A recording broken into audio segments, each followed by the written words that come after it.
Today we're going to read Harry Potter and the Sorcerer's Stone by J.K. Rowling. We're on chapter 13, Nicholas Flamel, which is about where we left off at school last time we were there. Dumbledore had convinced Harry not to go looking for the Mirror of Erised again, and for the rest of Christmas holidays, the invisibility cloak stayed folded at the bottom of his trunk. Harry wished he could forget what he'd seen in the mirror as easily, but he couldn't. He started having nightmares. Over and over again, he dreamed about his parents disappearing in a flash of green light while a high voice cackled with laughter. "You see, Dumbledore was right. That mirror could drive you mad," said Ron when Harry told him about these dreams. Hermione, who came back the day before term started, took a different view of things. She was torn between horror at the idea of Harry being out of bed, roaming the school 3 nights in a row.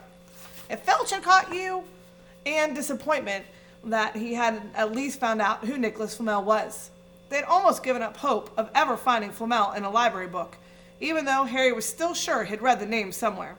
Once term had started, they were back to skimming through books for 10 minutes during their breaks. Harry had even less time than the other two because Quidditch practices had started again. Wood was working the team harder than ever. Even the endless rain that had replaced the snow couldn't dampen his spirits. The Weasleys complained that Wood was becoming a fanatic, but Harry was on Wood's side. If they won their next match against Hufflepuff, they would overtake Slytherin in the House Championship for the first time in 7 years. Quite apart from wanting to win, Harry found that he had fewer nightmares when he was tired out after training. Then, during one particularly wet and muddy practice session, Wood gave the team a bit of bad news. He had just gotten very angry with the Weasleys, who kept dive-bombing each other and pretending to fall off their brooms. "Will you two stop messing around?" he yelled. "That's exactly the sort of thing that'll lose us the match. Snape's refereeing this time, and he'll be looking for any excuse to knock points off of Gryffindor." George Weasley really did fall off his broom at those words. "Snape? Refereeing?" He spluttered through a mouthful of mud. "When's he ever refereed a Quidditch match? He's not going to be fair if we might overtake Slytherin." The rest of the team landed next to George and complained too. "It's not my fault," said Wood. "We've just got to make sure we play a clean game, so Snape hasn't got any excuse to pick on us." Which was all very well, thought Harry, but he had another reason for not wanting Snape near him while he was playing Quidditch.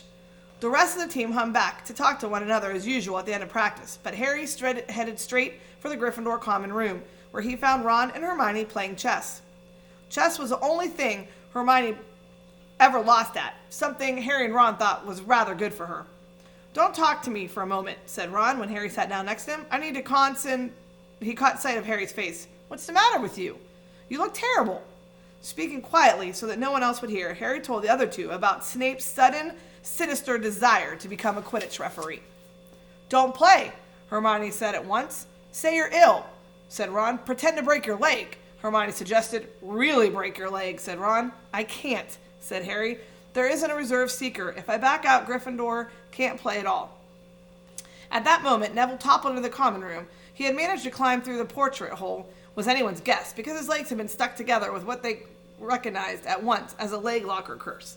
He must have had to bunny hop all the way up to Gryffindor Tower. Everyone fell over laughing except Hermione, who leapt up and performed the counter course. Neville's legs sprang apart, and he got to his feet trembling. "What happened?" Hermione asked him, leading him over to sit with Harry and Ron. "Malfoy," said Neville, shaking. "I met him outside the library. He said he'd been looking for someone to practice that on." "Go to Professor McGonagall," Hermione urged Neville. "Report him." Neville shook his head. "I don't want more trouble," he mumbled. "You've got to stand up to him, Neville," said Ron. "He's used to walking all over people, but that's no reason to lie down in front of him and make it easier." "There's no need to tell me I'm not brave enough to be in Gryffindor. Malfoy's already done that," Neville choked out.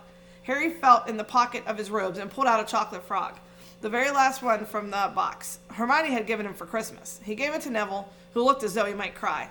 "You're worth 12 of Malfoy," Harry said. "The Sorting Hat chose you for Gryffindor, didn't it? And where's Malfoy? In stinkin' Slytherin." Neville's lips twitched in a weak smile as he unwrapped the frog. "Thanks, Harry. I think I'll go to bed. Do you want the card? You collect them, don't you?"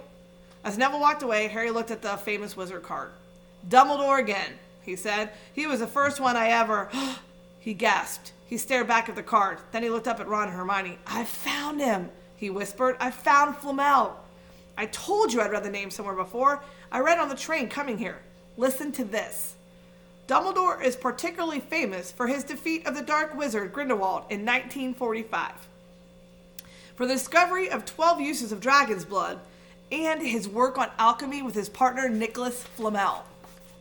Hermione jumped to her feet. She hadn't looked so excited since they'd gotten back the marks for their very first piece of homework. "Stay there," she said, and she sprinted up the stairs to the girls' dormitories. Harry and Ron had barely had time to exchange mystified looks before she was dashing back, an enormous book in her hands. "I never thought to look in here," she whispered excitedly. "I got this out of the library weeks ago for a bit of light reading." "Light?" said Ron, but Hermione told him to be quiet until she looked something up and started flicking frantically through the pages, muttering to herself. At last she found what she was looking for. "I knew it! I knew it!" "Are we allowed to speak yet?" said Ron grumpily.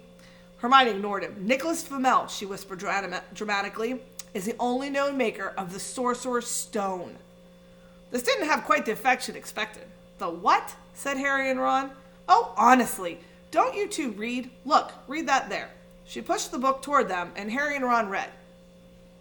"The ancient study of alchemy is concerned with making the Sorcerer's Stone, a legendary substance with astonishing powers. The stone will transform any metal into pure gold. It also produces the elixir of life, which will make the drinker immortal. There have been many reports of the Sorcerer's Stone over the centuries, but the only stone currently in existence belongs to Mr. Nicholas Flamel, the noted alchemist and opera lover. Mr. Flamel, who celebrated his 665th birthday last year, enjoys a quiet life in Devon with his wife, Perenelle, 658. "See," said Hermione when Harry and Ron had finished. "The dog must be guarding Flamel's Sorcerer's Stone. I bet he asked Dumbledore to keep it safe for him because they're friends and he knew someone was after it. That's why he wanted the stone moved out of Gringotts. A stone that makes pure gold and stops you from ever dying? No wonder Snape's after it. Anyone would want it." "And no wonder we couldn't find Flamel in the study of recent developments in wizardry," said Ron. "He's not exactly recent, if he's 665, is he?" The next morning, in defense against the dark arts, while copying down different ways of treating werewolf bites, Harry and Ron were still discussing what they'd do with the Sorcerer's Stone if they had one. It wasn't until Ron said he'd buy his own Quidditch team that Harry remembered about Snape and the coming match. "I'm going to play," he told Ron and Hermione. "If I don't, all the Slytherins will think I'm just too scared to face Snape. I'll show them. I'll wipe their smiles off their faces if we win." "Just as long as we're not wiping you off the field," said Hermione. As the match drew nearer, however, Harry became more and more nervous. Whatever he told Ron and Hermione, the rest of the team wasn't too calm either. The idea of overtaking Slytherin in the house championship was wonderful. No one had done it for 7 years. But would they be allowed to with such a biased referee? Harry didn't know whether he was imagining it or not, but he seemed to keep running into Snape wherever he went. At times, he even wondered whether Snape was following him, trying to catch him on his own. Potions lessons were turning into a sort of weekly torture. Snape was so horrible to Harry. Could Snape possibly know that found out about the Sorcerer's Stone? Harry didn't see how he could, yet sometimes he had a horrible feeling that Snape could read minds. Harry knew when they wished him good luck outside the locker rooms the next afternoon that Ron and Hermione were wondering whether they'd ever see him alive again. This wasn't what you'd call comforting. Harry hardly had heard a word of Wood's pep talk as he pulled on his Quidditch robes and picked up his Nimbus 2000. Ron and Hermione, meanwhile, had found a seat in the stands next to Neville, who couldn't understand why they looked so grim and worried, or why they had both brought their wands to the match. Little did Harry know, that Ron and Hermione had been secretly practicing the leg locker curse that got the idea from when Malfoy used it on Neville, and were ready to use it on Snape if he showed any sign of wanting to hurt Harry. "Now, don't forget, it's Locomoto Mortis," Hermione muttered as Ron slipped his wand up his sleeves. "I know, don't nag," said Ron. Back in the locker room, Wood had taken Harry aside. "Don't want to pressure you, Potter, but if we ever need an early capture of the snitch, it's now. Finish the game before Snape can favor Hufflepuff too much." "The whole school's out there," said Fred Weasley, peering out the door. "Even, blimey, Dumbledore's come to watch." Harry's heart did a somersault. "Dumbledore?" he said, dashing to the door to make sure. Fred was right. There was no mistaking the silver beard. Harry could have laughed out loud with relief. He was safe. There was simply no way that Snape would dare try to hurt him if Dumbledore was watching. Perhaps that was why Snape was looking so angry as the teams marched onto the field, something that Ron had noticed. "I've never seen Snape look so mean," he told Hermione. "Look, They're off. Ouch! Someone had poked Ron in the back of the head. It was Malfoy. Oh, sorry, Weasley. Didn't see you there. Malfoy grinned broadly at Crabbe and Goyle. Wonder how long Potter is going to stay on his broom this time. Anyone want to bet? What about you, Weasley? Ron didn't answer. Snape had just awarded Hufflepuff a penalty because George Weasley had hit a bludger at him.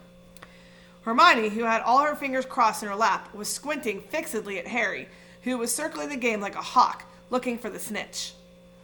You know how I think they choose people for the Gryffindor team? Said Malfoy loudly a few minutes later, as Snape awarded Hufflepuff another penalty for no reason at all.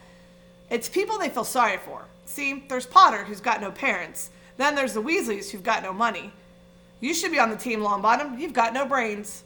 Neville went bright red and turned in his seat to face Malfoy. I'm worth 12 of you, Malfoy, he stammered. Malfoy, Crabbe, and Goyle howled with laughter. But Ron, still not daring to take his eyes from his game, said, You tell, Neville. Longbottom, if brains were gold, you'd be poorer than the Weasleys, and that's saying something. Ron's nerves were already stretched to the breaking point, and with anxiety about Harry. I'm warning you, Malfoy. One more word. Run! Said Hermione suddenly. Harry! What? Where? Harry had suddenly gone into a spectacular dive, which drew gasps and cheers from the crowd. Hermione stood up, her crossed fingers in her mouth, as Harry streaked toward the ground like a bullet. You're in luck, Weasley. Potter's obviously spotted some money on the ground, said Malfoy.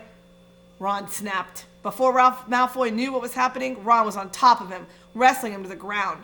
Neville hesitated, then clambered over the back of his seat to help. Come on, Harry! Hermione screamed, leaping onto her seat to watch as Harry sped straight at Snape. She didn't even notice Malfoy and Ron rolling around under her seat, or the scuffles and yelps coming from the whirl of fists that was Neville, Crabbe, and Goyle. Up in the air, Snape turned on his broomstick just in time to see something scarlet shoot past him, missing him by inches. The next second, Harry had pulled out of the dive, his arm raised in triumph, the snitch clasped in his hand. The stands erupted.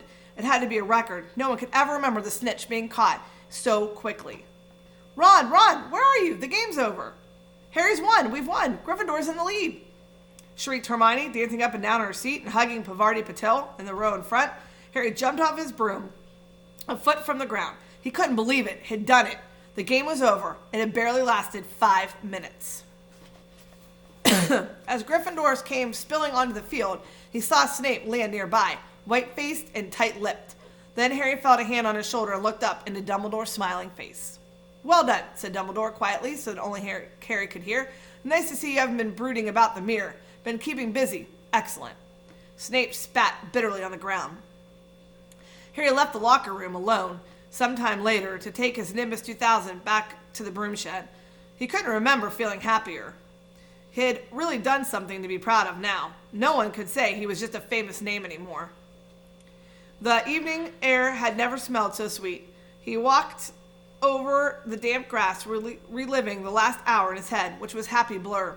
Gryffindors running to lift him onto their shoulders, Ron and Hermione in the distance jumping up and down, Ron cheering through a heavy nosebleed. Harry had reached the shed. He leaned against a wooden door and looked up at Hogwarts, with its windows glowing red in the setting sun. Gryffindor's in the lead. Had done it. Had shown Snape. And speaking of Snape, a hooded figure came swiftly down the front steps of the castle. Clearly not wanting to be seen, it walked as fast as possible toward the Forbidden Forest. Harry's victory faded from his mind as he watched. He recognized the figure's prowling walk. Snape sneaking into the forest while everyone else was dinner. What was he doing? Harry jumped back on his Nimbus 2000 and took off. Gliding silently over the castle, he saw Snape enter the forest at a run. He followed. The trees were so thick he couldn't see where Snape had gone. He flew in circles, lower and lower, brushing the top branches of trees until he heard voices. He glided toward them and landed noiselessly in a towering beech tree. He climbed carefully along one of the branches, holding tight to his broomstick, trying to see through the leaves. Below, in a shadowy clearing, stood Snape, but he wasn't alone. Quirrell was there too. Harry couldn't make out the look on his face, but he was stuttering worse than ever. Harry strained to catch what they were saying. Don't want you to meet here, of all places, service. Oh, I thought we'd keep this private, said Snape, his voice icy. Students aren't supposed to know about the Sorcerer's Stone, after all. Harry leaned forward. Quirrell was mumbling something. Snape interrupted him. Have you found out how to get past that beast of Hagrid's yet? But Severus, You don't want me as your enemy, Quirrell, said Snape, taking a step toward him. I don't know what you know perfectly well what I mean. An owl hooted loudly, and Harry nearly fell out of the tree. He steadied himself in time to hear Snape say, "You're a little bit of hocus pocus.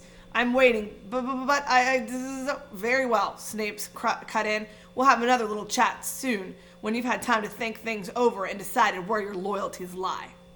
He threw his cloak over his head and strode out of the clearing. It was almost dark now, but Harry could see Quirrell standing quite still, as though he was petrified. "Harry, where have you been?" Hermione squeaked. "We won, we won, we won!" shouted Ron, thumping Harry on the back. "And I gave Malfoy a black eye, and Neville tried to take on Crabbe and Goyle single-handed. He's out cold, but Madame Pomfrey says he'll be all right."